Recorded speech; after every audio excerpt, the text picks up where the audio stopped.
बिस्मिल्लाहिर्रहमानिर्रहीम। मैं हूं मोहम्मद नसरुल्लाह और आप देख रहे हैं यूट्यूब चैनल। अफ़गान अपडेट के ऊपर आज फिर बात करेंगे हम। आज जुमे के दिन अफ़गानिस्तान के अंदर जो उनका अबूरी हुकूमत का प्रोसेस है वो कंप्लीट होने जा रहा है। हो सकता है चंद घंटों के अंदर सदारती महल में तकरीब की तैयारियां जो अपने आखिरी मराहिल हैं मुकम्मल होने के बाद फौरी तौर पर अफ़गान तालिबान जो हैं अबूरी हुकूमत का ऐलान करेंगे। अबूरी हुकूमत के क़याम में तालिबान ने एक कंसेंसस अफ़गानिस्तान के अंदर जितने भी कबाइल हैं, जितने भी सियासी लीडर हैं, उनके दरमियान एक क्रिएट किया है।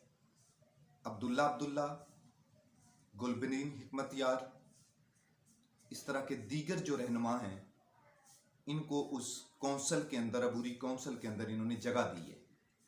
ये अफ़गान तालिबान की एक दानिशमंदी, हिकमत अमली, सियासी तदब्बर, सियासी सोच का एक की अक्कासी करता है।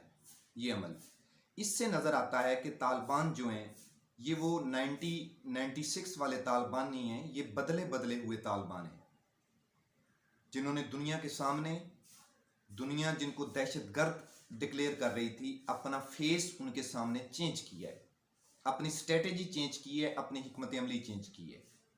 साथ ही अफ़गानिस्तान के अंदर से जो दूसरी डेवलपमेंट है कि मुल्ला उमर का जो आबाई घर था, जिस घर में वो क़याम पजीर थे, अफ़गानिस्तान की फतह के बाद तालिबान अब जौक दर जौक मुल्ला उमर के उस कच्चे घर के अंदर अपनी हाज़िरी दे रहे हैं, उनको खराज अकीदत पेश कर रहे हैं, उनको खराज तहसीन पेश कर रहे हैं।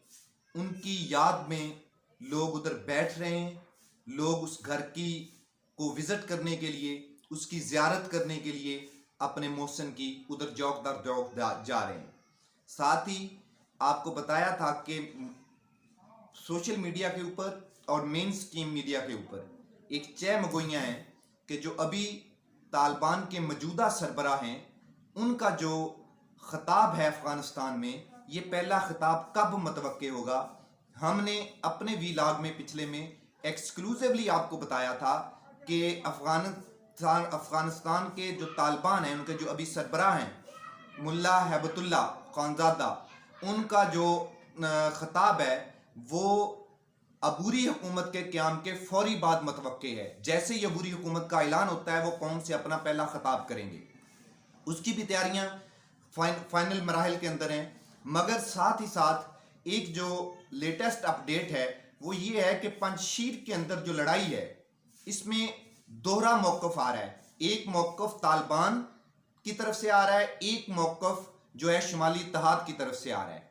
तालिबान ने डेफिनेटली शुमाली इत्तेहाद के लोगों को मुज़ाकरात की दावत भी दी और उनको टाइम भी दिया कि वो अपनी जो मुसल्लह जद्दोजहद है इससे विदड्रा करके वो अफ़गान तालिबान के साथ मुज़ाकरात की टेबल पे बैठें।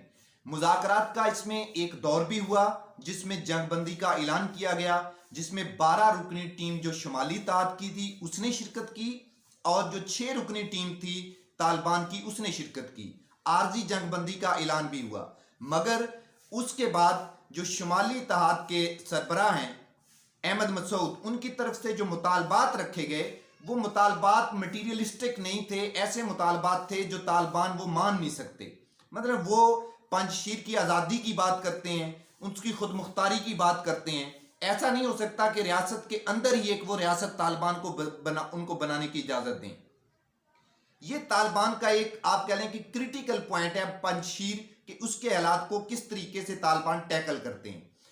जो लेटेस्ट अपडेट है वो ये कि मुल्ला हैबतुल्ला जो खानज़ादा हैं तालिबान के सरबराह, उन्होंने फिल फौर तालिबान की क़यादत को ये अहकामात जारी किए हैं कि डू एंड डाई बेसिस पे किसी तरीके से भी पंजशीर के मसाइल को फौरी तौर पर हल किया जाए, चाहे इसके ऊपर कितनी भी ताकत का इस्तेमाल क्यों ना करना पड़े।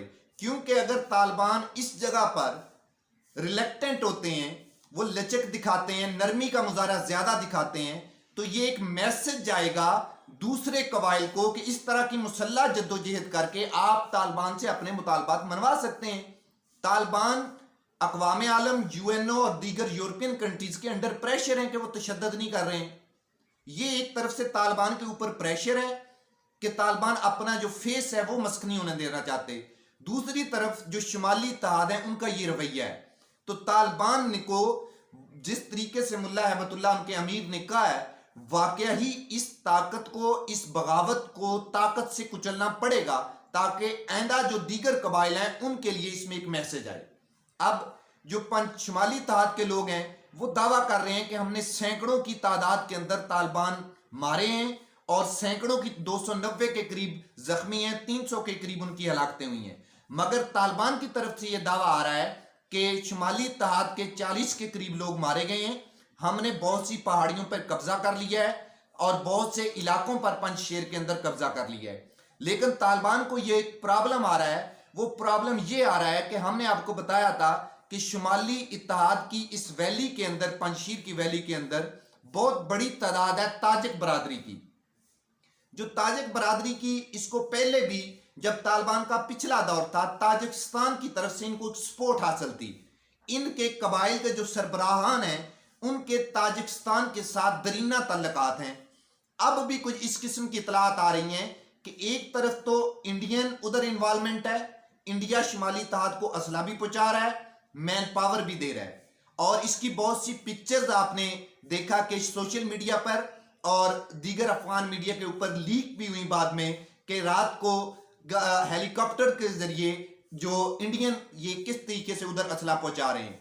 अब इसके बाद जो डेवलपमेंट हुई वो ये कि ताजिक बरादरी भी, जो ताजिकिस्तान के लोग हैं, ताजिक बरादरी को सपोर्ट कर रहे हैं। ये अभी एक तरफ तो इंडिया जो है अपने आखिरी सांस ले रहा है, यूं समझ लें। वो तालिबान से बहुत ज्यादा खौफजदा है।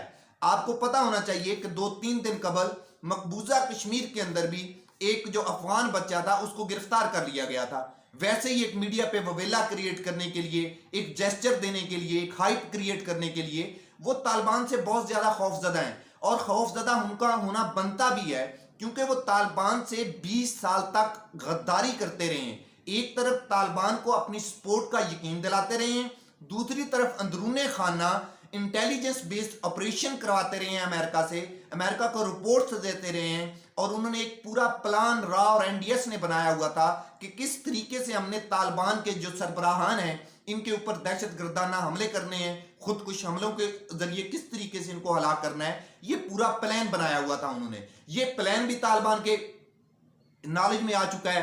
तालिबान को बहुत सी दस्तावेज भी मिली हैं, तालिबान ने बहुत से लोगों को पकड़ा भी है जिन्होंने इंटेरोगेट करके उन्होंने बहुत सी मालूमात निकलवाई भी हैं। और बहुत से लोग जो इंडियन कौंसलेट और सफारत खाने के अंदर काम करते रहते उनसे भी तालिबान ने बहुत ज्यादा मालूमात ली हैं। इससे तालिबान इस नतीजे पे पहुंच चुके हैं कि इंडिया तालिबान के खिलाफ अफगानिस्तान में मुसल्ला जद्दोजहद करने वाले ममालिक में से एक है। और अब जो पंजशीर के अंदर लड़ाई लड़ी जा रही है, जो बगावत फूटी हुई है शुमाली इत्तेहाद के नाम से, इसको भी इंडिया पूरी सपोर्ट कर रहा है। एक तरफ तो देखें कि दोहा के अंदर इंडियन डेलीगेशन जो है वो तालिबान से मिलता है और इसको मेन स्ट्रीम मीडिया पे अपनी कामयाबी डिक्लेयर करते हैं, लेकिन दूसरी तरफ उनका मुनाफिकाना चेहरा देखें कि वो अंदरूने खाना उन्हीं तालिबान के खिलाफ शुमाली इत्तेहाद को सपोर्ट भी कर रहा है। लेकिन तालिबान इस मर्तबा जिस हिकमत अमली, जिस स्ट्रेटेजिक प्लानिंग के साथ आगे बढ़ रहे हैं, पंजशेर की वादी को वो बहुत जल्द फतह कर लेंगे। वो चाहे मुज़ाकरात के जरिए करते हैं या ताकत के जरिए करते हैं। और मैं समझता हूं कि अफगान तालिबान ने जो अबूरी हुकूमत के क़याम में के अंदर डिले किया है उसकी एक वजह तो गैर मुल्की फौजों का इनखला था, लेकिन दूसरी वजह यह भी थी कि मुकम्मल तौर पर अभी वो अफगानिस्तान को फतह नहीं कर सके। ये एक सूबा जो है, एक वैली जो है पंजशेर की, ये अभी बाकी था, इधर से उनको बगावत का सामना करना पड़ रहा था। अब आज जब तालिबान अबूरी हुकूमत का ऐलान करेंगे उसके बाद इट मे बी ऐसा लगता है कि तालिबान पंजशेर के हवाले से भी अपनी जो प्रेस रिलीज होगी या उनके जो सरबराह खिताब करेंगे उसके अंदर इसकी हिकमत अमली के बारे में भी बताएंगे। लेकिन एक मरतबा फिर से बताते चलें कि इस पूरी कार्रवाई के अंदर, पूरे सिनेरियो के अंदर जो है ये तालिबान के सामने इंडिया का फेस बहुत खुल के सामने आ चुका है। इंडियन एक दफा कहते हैं, एक तरफ तालिबान को कह रहे हैं कि आप अफगानिस्तान की सरजमीन इंडिया के खिलाफ इस्तेमाल नहीं होने देंगे, इस चीज की हमें यकीन दहानी कराई जाए, मगर एट द अदर एंड वो तालिबान के अगेंस्ट इंडियन सरजमीन इस्तेमाल कर रहे हैं। ये दोहरा जो म्यार है, जैसे ही पंजशेर की वादी फतह होती है, पंजशेर को तालिबान फतह करने में अगर कामयाब हो सकते हैं तो इंडिया के लिए, इंडिया के अंदर ये एक इस किस्म की हो गया कि उधर सफ़े मातम बिछ जाएगी। अब तक के लिए इतना ही, और जुमे के बाद जैसे ही कोई नई डेवलपमेंट आती है हम आपको साथ साथ उससे आगाह करते रहेंगे। बहुत शुक्रिया।